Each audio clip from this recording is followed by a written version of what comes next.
So I am so delighted to be here today. I love working with families. So thank you for taking time out of your busy schedules to join us. We hope that after today's session that you will be able to take away some valuable information to help your family, your child. So that's kind of our hope for today.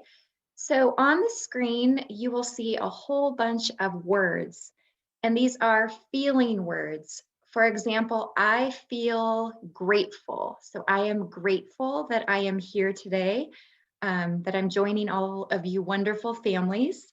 So I want you to think of a word, how you are feeling.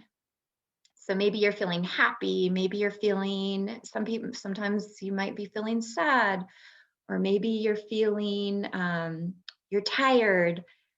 So in the chat box, if you can enter a word, how you're feeling today, or if you would feel more comfortable saying it out loud, you can say a word out loud or write it in the chat box.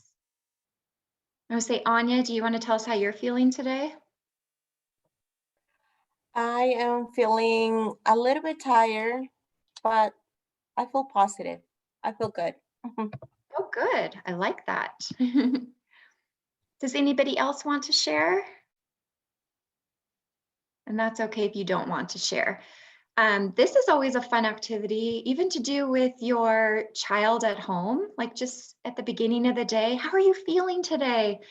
And just, maybe try to set that positive tone for your child.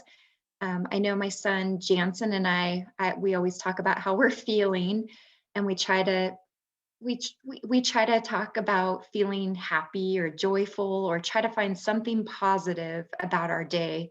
And it always makes him feel happy to start his day that way, and helps him to go to school feeling happy and joyful. So that's just something you can do with your child.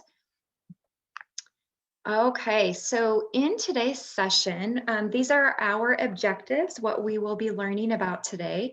So we are going to be talking about what is literacy. And then we're going to be talking about what are the important parts of reading instruction. And then, of course, we want to help you. How can you help your child at home? So hopefully with our session today that you will have some ideas of what you can do with your child.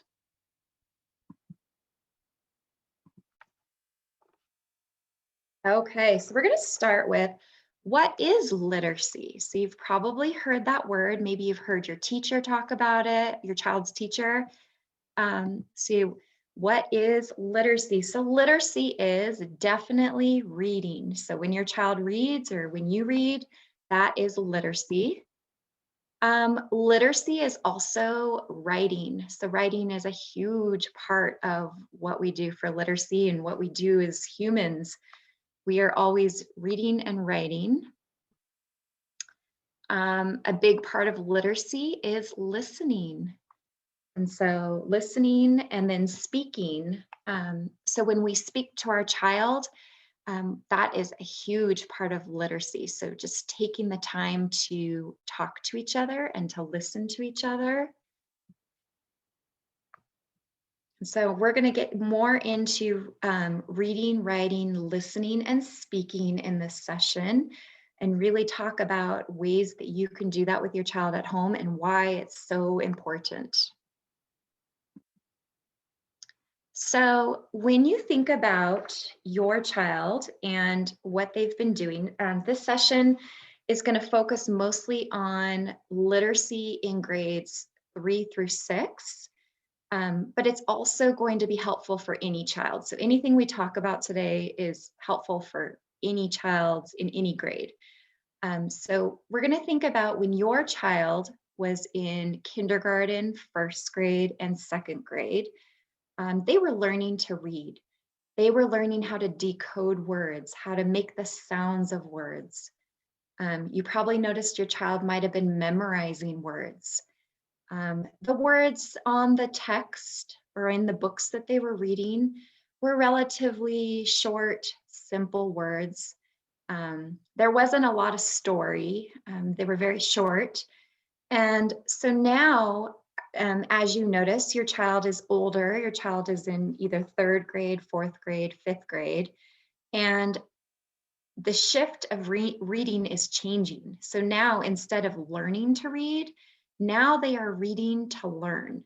So what they're learning to do is they're learning the knowledge, they're learning information with what they're reading.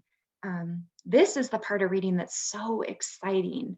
This is where we, as adults, we read for pleasure and we find books that we just love. And sometimes you get, you're just so into your book, you want to read it every moment you get. I know there's been books that I've read where I sneak away into the laundry room and close the door so I can read and not be interrupted. So we want to keep showing our child that we love to read too. Because if you model that for your child, it sinks in with them and they're going to want to do what you're doing.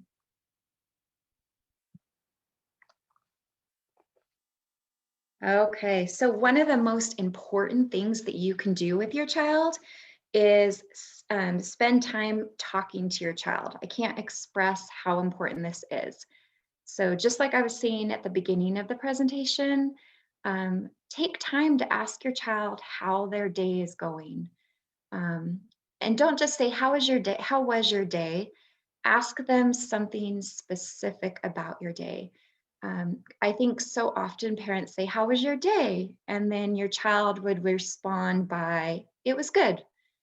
Well, ask your child what was good about your day. I know my son goes to high school and I'll ask him, how was your day? And he goes, good. And that's usually the common response that we hear from our children. But ask them, okay, what was good? What was your favorite class today? What did you learn in science? So make them tell you something specific about their day. And it's exciting to hear and see what they learn. And I think if you get in this habit, they're going to tell you more details about their day, which is really important. So make your child speak in complete sentences. And if your child doesn't say it in complete sentences, tell them to repeat the sentence and say it in a complete sentence. I know for my child, as he was growing up, I often had to model how to say it in a complete sentence. So if you notice that your child isn't saying something correctly, don't be afraid to correct them. That's really important. Take time to turn off the TV. Take time to not be on your cell phones. I know in today's world, technology rules our lives. But it's really important as a family to model for each other, to be present. I think so often we are on our phones as adults. I know I'm guilty of it as well. We take time and we're on Facebook or social media, and we're not truly present for our children. So we need to take time throughout the day to model that we're really there for our children. One of the most important things you can do is eat dinner together. I know for my family, that is a time we enjoy the most. So the TV is off, we have our cell phones put away, and it's not just about eating dinner, but it's the conversations that we're having together as a family. So I look forward to that. Our kids look forward to that. But studies show that families that eat together every night and have those conversations, the students are more successful in school as well. So that's really important to do. Another thing that we recommend is being able to play games together. I mean, simple board games like Monopoly that we used to play as kids, card games, even taking the time if you're driving in the car to play I Spy and find things that you spy and have a guessing game as a family. But I can't stress enough how important that is. And your kids learn so much language when you play games together. And I think just that overall enjoyment of being together, they will treasure those moments forever. So those are really important. And is there anybody that would like to share something that you do with your family, a game maybe that you play or something that you do that brings joy to your family? Ooh, Jenga, that's a fun one. That's the one where you build the blocks, and then you have to pull out one at a time, right? My family and I like to bake together. Ooh, that's fun too. That my family and I like to bake together as well. Perfect. Thank you for sharing. Okay, so for the rest of this session, we're going to be talking about the literacy components. So literacy, there is so much to literacy. It's not just reading, writing, speaking, and listening, but within literacy, there is phonemic awareness. Phonemic awareness is highly focused in kindergarten through second grade. And if the teachers do that really well within those grade levels, it's usually not focused on as much in grades third grade through sixth grade. And then a big part of literacy is vocabulary, and then phonics, comprehension, and fluency. So we're going to get more into those so you kind of understand what we're talking about. So the first one we're going to talk about is phonemic awareness. So phonemic awareness is what I was talking about. It's focused heavily in kindergarten through second grade. And so phonemic awareness, I want you to imagine that you're hearing the sounds with the lights off. So a lot of times teachers do this as a listening activity for their students. And so they'll say a word. They'll say, for example, the word bat, which I have on the screen. And the students have to close their eyes and they have to hear the sounds and imagine what the sounds are. So if I say the word bat, what is the middle sound? So in my mind, if I close my eyes, I'm going to make the sounds of bat, b, a, t. And so I can hear that the middle sound says ah. And so in the word cat, k, a, t. If I was asking what is the ending sound, t would be the ending sound, the T. And so phonemic awareness is that process of listening to words and hearing the sounds. It's not what you see, but it's what you hear. And so that, again, is what a lot of teachers in kindergarten through second grade focus on to teach students how to read. Because if you can hear the sounds, you're going to be able to make that connection and be able to see the words on the paper as well.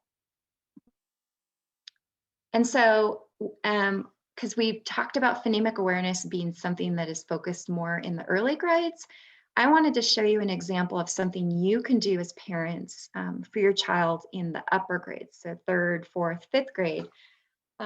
So a big part of the upper grades is teaching your child to listen to syllables. So syllables are when we break the word up and we can hear parts of the words. We can hear the sounds that the word makes. So for example, the first word at the top is control. And so maybe with my child, I'm going to tap out the syllables. So control. And so I'm going to use my fingers and I can say control. There are two syllables. The next word is deny. And so you can either tap out the syllables, you could stomp out the syllables. I was a third grade teacher and my kids loved to stomp around the classrooms. They would take their feet and stomp. So deny, deny. And you could say you could walk around your house and have your child stomp, tap their feet or their fingers and say the syllables of words. These could be words that they're reading in their book. So maybe they don't know a word and you want to help them learn how to read that word. A lot of times just tapping out the sounds within the word helps them learn how to read the word. So that's just one idea of something you can do to help your child. The next component of reading is phonics. So phonics is something that we do a lot with our students in the early grades to learn how to read. This is taking apart words and focusing on the sounds.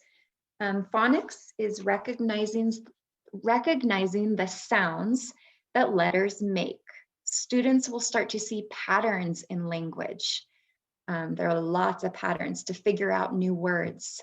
So some examples that when we're learning or teaching words, is we can look at long vowels in words.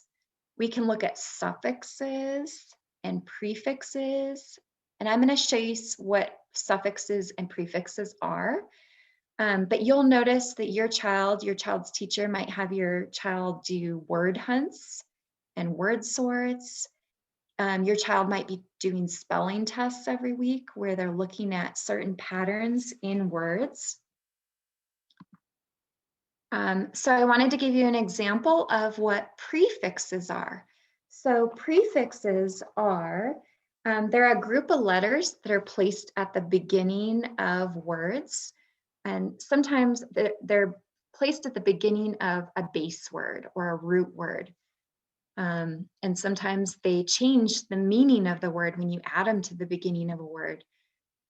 So for example, this first word is misspell. And so I have highlighted the prefix. So the prefix is what was added to the beginning of spell. And so this word now, instead of spell, is now misspell. This next word is misbehave. The prefix is miss. We can go down to the prefix pre. So pre-game. So pre usually means before. So a pre-game would be before the game. It's a game before the game. So you can see how it changes the definition of what the original word was. So you're going to notice that your child in 3rd, 4th, 5th, 6th grade is going to be learning prefixes and how to add them to words. So there's going to be a resource. I'm going to show you where these resources are. After this session, you can access these words to be able to practice them with your child if you want to.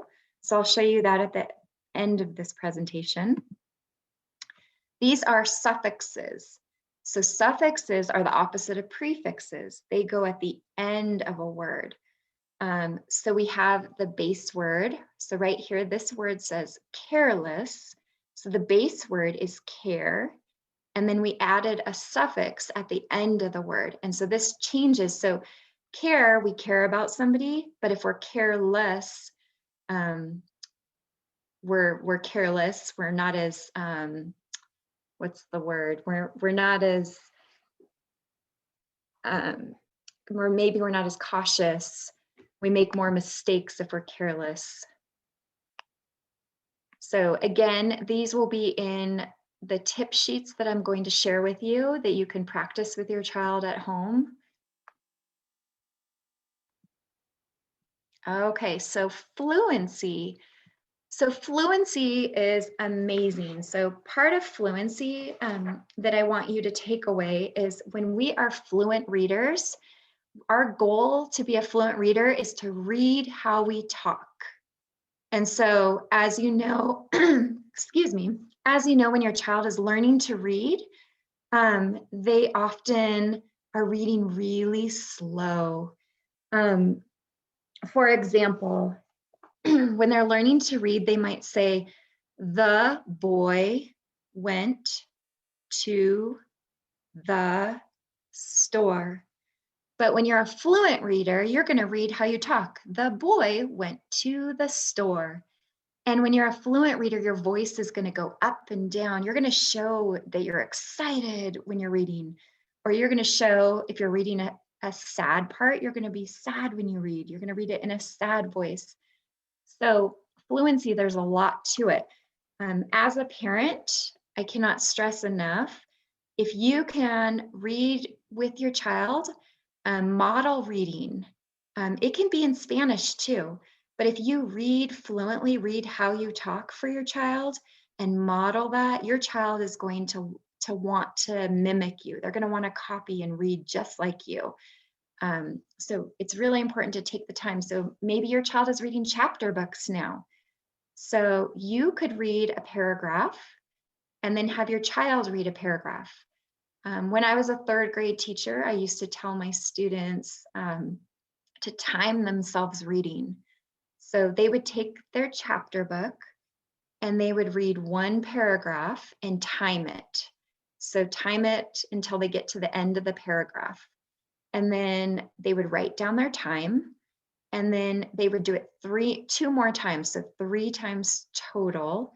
And every time that they read it, they get better and better, more fluent. You could take turns reading where you read and time yourself for them as well, where you're modeling that fluency. So that's really important to do. But if your child just takes, if they or practice 3 times every night, one paragraph over and over again, they're going to become a lot more fluent in their reading. So we're going to watch a really short video about fluency. What does a fluent reader in 4th grade look like? Have you heard your 4th grader read lately? At this age, they'll probably be reading pretty smoothly and at a speed that doesn't get in the way of them understanding what they read. While I was still a baby, my father washed me and fed me and changed my diapers and did all the millions of other things a mother normally does for her child. You'll probably see them correct themselves as they read, or needing help with pronunciation. Each kid will sound a little differently as they read. Early methods used by miners to keep the tunnels from caving didn't always work. I think that all the love he had felt for my mother when she was alive, he now lavished upon me. A smooth reader still has to understand, so make sure after they've read a bit that you can tell that they're understanding what they read. What can you infer about what his relationship is, Danny's relationship is with his dad?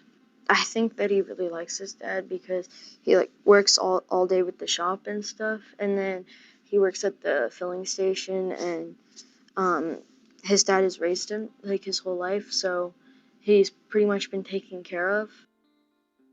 So how do you know if your child's on track? Well, come summer, 4th graders who read fluently read more complex texts smoothly and with some expression. Read at a natural speed, self-correct mistakes as they go, and don't just read the words. They understand what they read. Okay, so the next component is vocabulary development.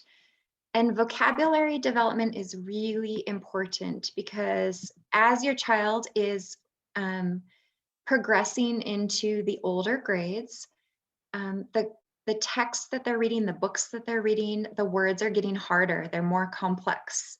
They're learning more information. And so it's really important to read as much as possible because the more that they are reading, the more words they're going to learn. And as readers, our goal is to be able to understand what we're reading. And so the more words that they know, the more that they are going to understand what they're reading. So it's really, really important to read every day a lot because that's going to help increase the words that they know. And so we have another video about this. Words, words, and more words. 5th grade is a big year for building vocabulary. This year, they'll learn nearly 2,000 new words by talking, listening, and especially reading. Your clue that they don't know a word? They'll pause or stumble or mispronounce it. Volcanoes cannot occur just anywhere though. Scientists study Earth's structure to understand why volcanoes occur where they do.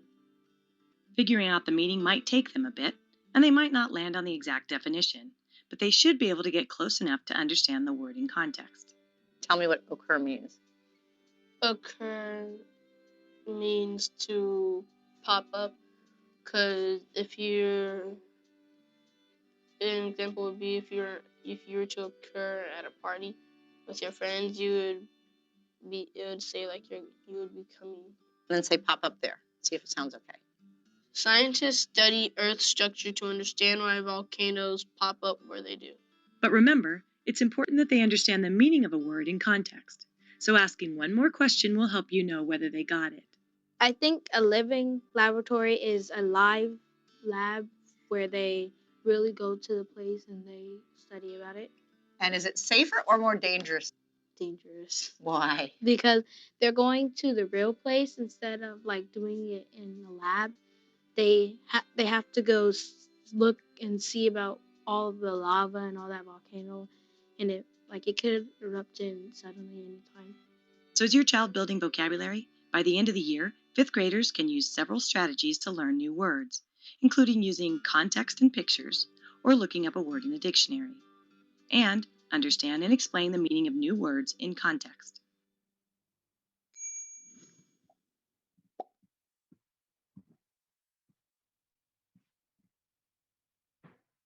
Okay, so your child, as they learn to read, they're going to be learning lots of new words as we were just hearing about. So if you're reading with your child and they are struggling with a word and what it means, they don't understand what it means, try having your child reread the sentence or even the whole paragraph again. So using words around that word to try to figure out what it means. And then if they're still struggling after trying to look at the pictures, looking at all the words around it to try to figure out what it means, as a family, you can look up the word. I mean, I think now we have our cell phones where we can look up any word. Siri can tell us what any word means. The internet can tell us what the words mean. So do that as a family. Maybe as a family, you're going to learn new words together. My child is in high school, and so he's getting ready to take the SAT test. The SAT test is a test that they take in high school to get ready to go to college. And a big part of that test is knowing a lot of vocabulary words. And so there is an app, or it's actually just if you go on the internet and you ask, what is the SAT word of the day? It shares words of the day and it tells what the meaning is of the word. It uses the word in a sentence. And so my son and I actually do that every day, and we learn new words together every day. So as you know, the English language is very complex and there are lots and lots of words to learn. Just like the video said, in 5th grade, your child is learning 2,000 new words. That's a lot of new words. So any help that they can get to get there, I'm sure is appreciated. Oops, okay. So the next component is comprehension. Comprehension is why we read. It's the most important part of reading. We read to learn new information. We read for pleasure, but we cannot do those things unless we understand what we are reading. So comprehension is the gift of understanding what you read. So think about reading, just thinking about those books that you read and how much you enjoy reading them for pleasure. Maybe it's a book you can't put down, like I was talking about earlier. If you're reading a book that you want to read, you understand, you typically understand what you're reading. And so that's our goal for our children. We want them to understand what they're reading. And so we have, I think, one more video.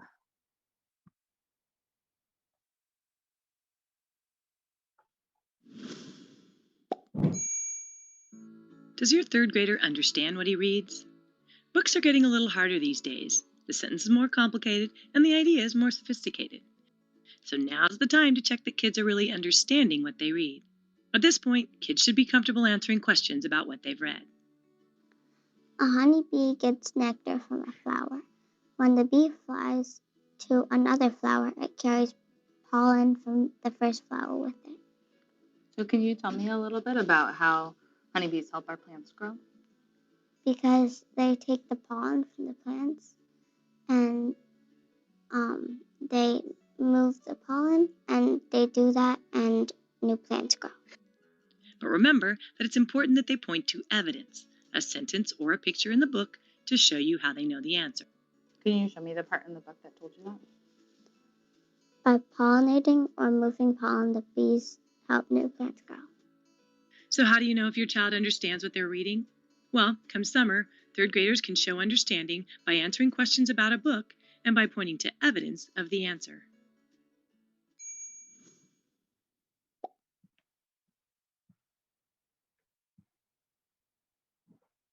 Okay, so we can see why comprehension is really important, that we really want our child to understand what they're reading. Oops, my key. Okay, so we want to talk about what are some things that you can do at home. I know what we were talking about is a lot of information, but there are some simple things that you can do to help your child a lot. So the biggest thing that we're going to recommend is to encourage your child to read every single day and at least read for 20 minutes. They can read silently to themselves. They can read out loud. Make it a family event. Sit on the couch together and have your child read out loud to you. Maybe take turns where your child reads a page and then you read a page. And you can read in Spanish to each other. I mean, don't feel like you can't speak in Spanish and read in Spanish. That's going to be just as important to your child's literacy development. And we want to encourage your child to be bilingual, to speak and write in English and Spanish. So continue to be that model for your child. Pay attention to what they are reading. Again, so often, as I know I'm guilty of it too, as parents, a lot of times we're watching TV or we're on our phones looking at Facebook, but take the time every day to listen to your child reading. Take the time to ask questions. So when you ask your child questions and discuss the text, you might ask your child, what are you reading? What is it about? You might ask your child, what's going to happen next? So as they read you a part of the story, say, what do you think is going to happen on the next page? Make connections with the book. So ask your child, what does this remind you of? Maybe there's something that the book is talking about that reminds you and your child or your family about something that your family has experienced before. Maybe it's talking about a vacation that you took with your family and you can relate to the characters in the story. So talk about that, make connections. And then what are some important parts of the book that you might want to ask your child to remember?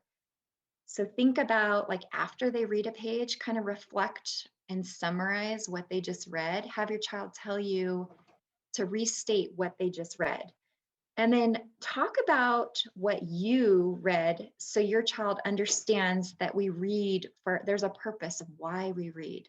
So if you are reading a magazine, or you're reading the newspaper, or maybe you're reading a story on Facebook. I mean, anything that you read, talk about it with your child. Talk about what you've learned.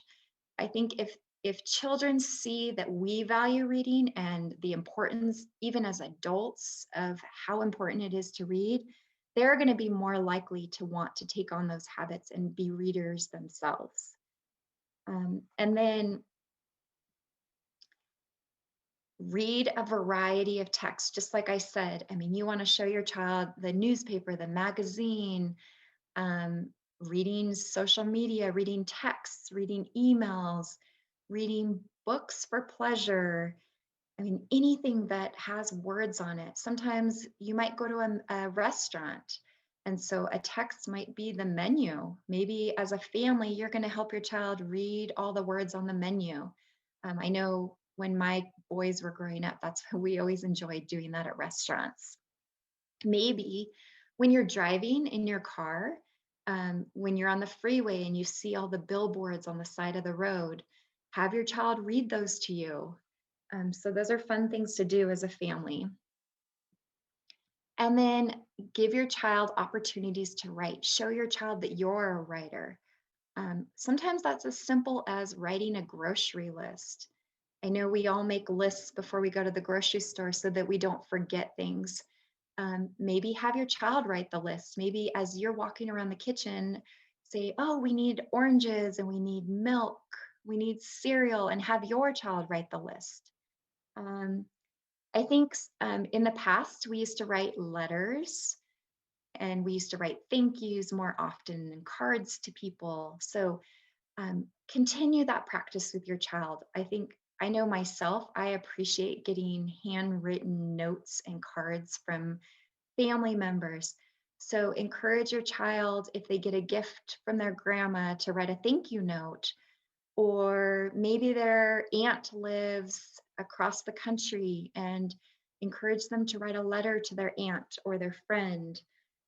Those are all great ways to encourage writing with your child.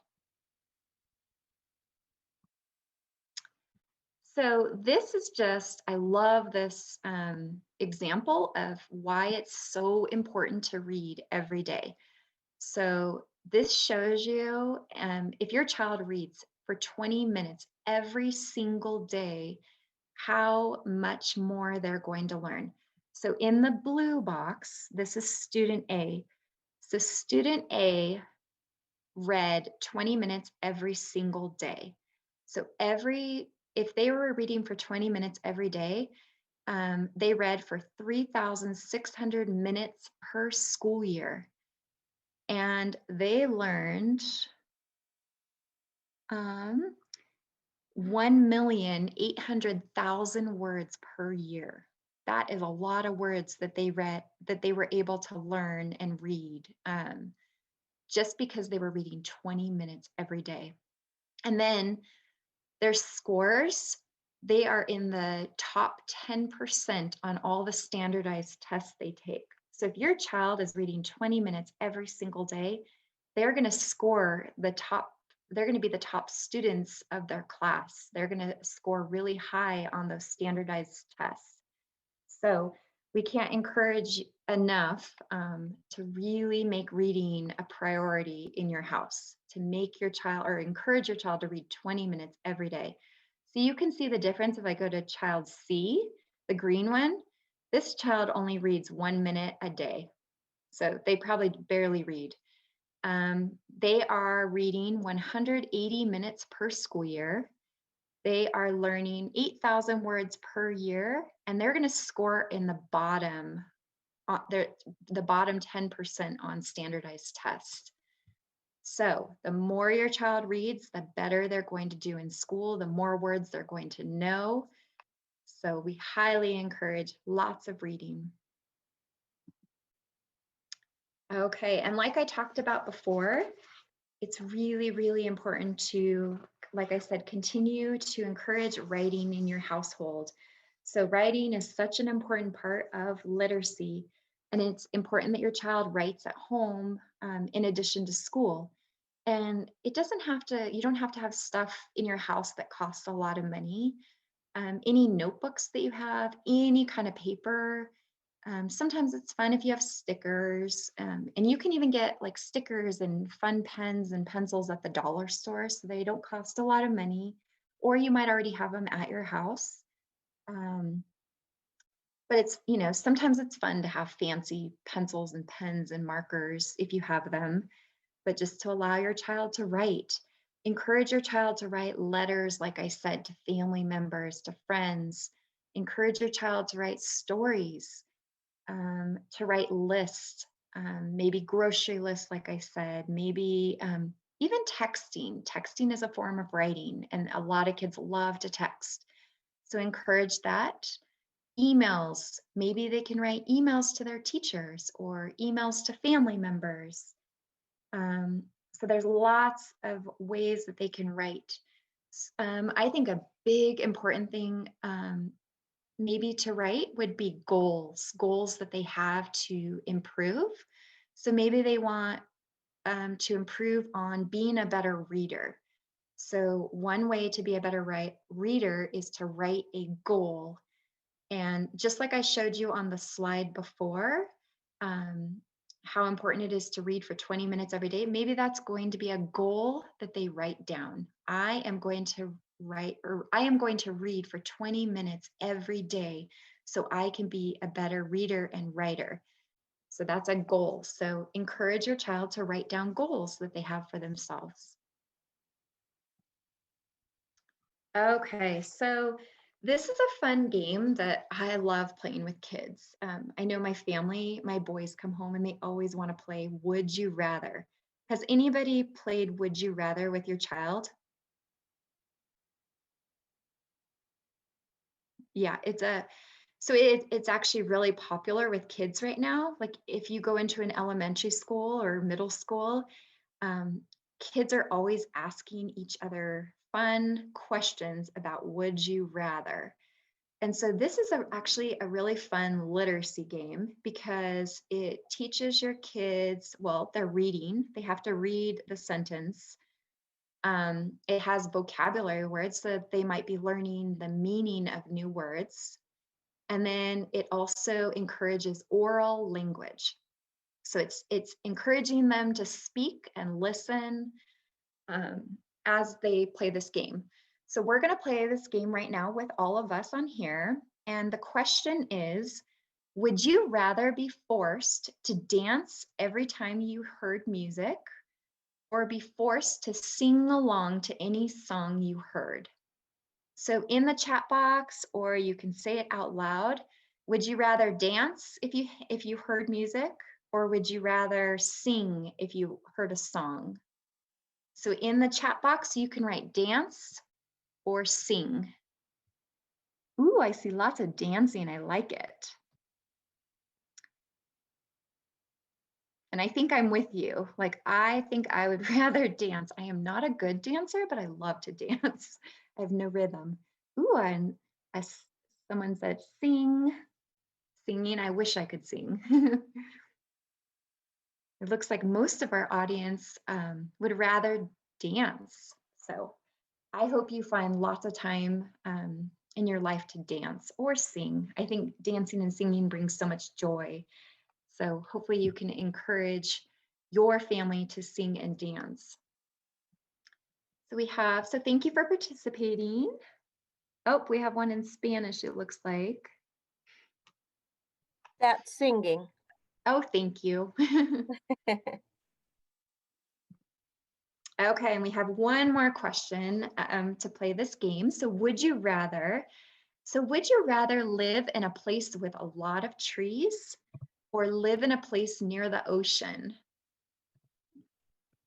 And so you can write trees or ocean in the chat box.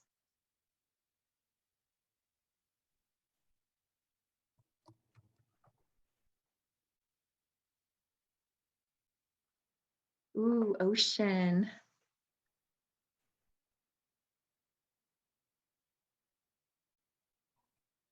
I have a hard time with this one because I love both the forest and I love the ocean. I think living so close to Lake Tahoe, we're by the forest, and I just love being up in the trees. But I also find so much peace being at the ocean. It's always beautiful. It's always nice weather. I love being in the water. So this one is hard for me to answer. So just as I was talking it through, that's what you could do with your child. Look at how much language, how much vocabulary, as that you could be talking throughout this with your child, and make the questions fun. So some of the kids get really silly with some of the questions they come up with. But maybe when your child comes home from school today, ask your child if they've ever played the game Would You Rather, and see if they have some questions. But this is something you could also take from a book that they're reading, and you can take some of the events in the story and ask Would You Rather questions. So relate it to whatever they're learning about.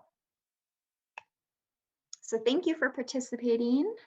Ooh, looks like some of our audience members want to live in, they would rather live in the trees. Yes, the trees are a beautiful place to be. Ooh, ocean.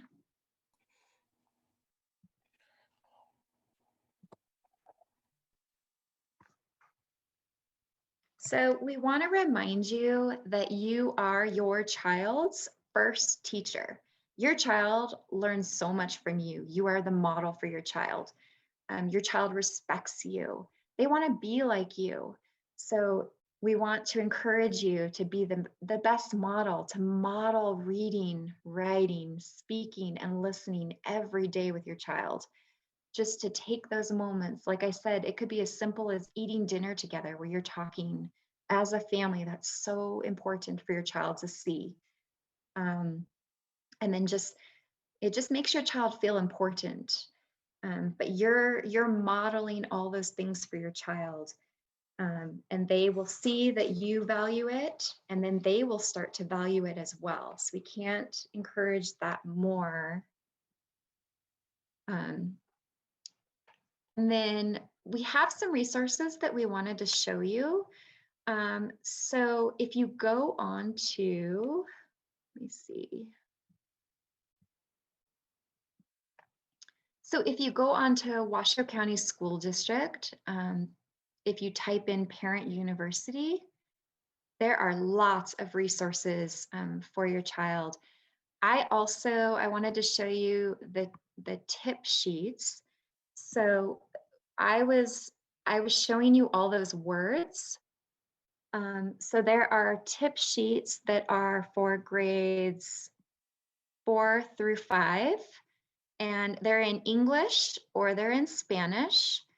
Trying to think what I was using. I was using word analysis. And so these are games that you can play with your child.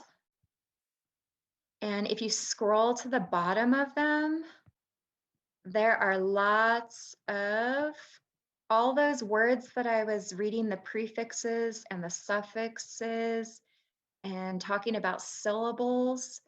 All of those are on here. So if you want to practice those with your child, you can get them here. Okay, I wanted to show you that. So there are lots and lots of activities that you can do with your child. Also, on the side where it says Parent University, it says learning resources for families. There's elementary technology, there's middle school, high school. So in elementary school, if you type that, there's lots of information. If you're trying to learn more about Microsoft Teams, I know in upper elementary school and getting into middle school and high school, your child is going to be doing a lot on Microsoft Teams. So there's lots of information right there.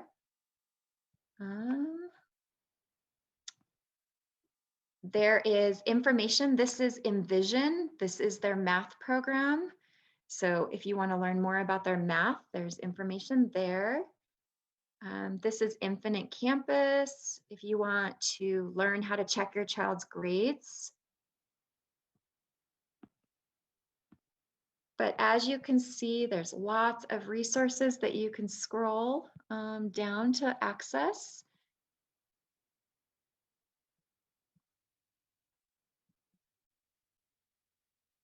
But so there's, if your child's in K through first grade, there's these are all literacy resources. So it's all the grade levels. And then on the side, there's all the technology resources that you can access as a family as well.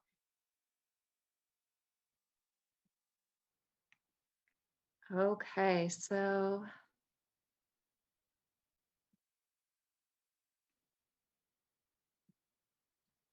we want to, this is going to be the survey. So we would greatly appreciate if you could quickly fill out the survey and tell us how we did or how we can improve, any feedback that you have for us. We would appreciate it. And the survey is also on the chat. If families want, you can use the QR code, or you can also use the links provided on the chat section. And we want to thank you for joining us today. It was so wonderful to have you with us and to see your faces. And we hope that something that I said today that you can take back and incorporate at your house and with your child. And you're welcome to stay on and ask us questions if you have any questions. And then after you fill out the survey, you're welcome to go. But thank you again for joining us. It was a delight to have you with us.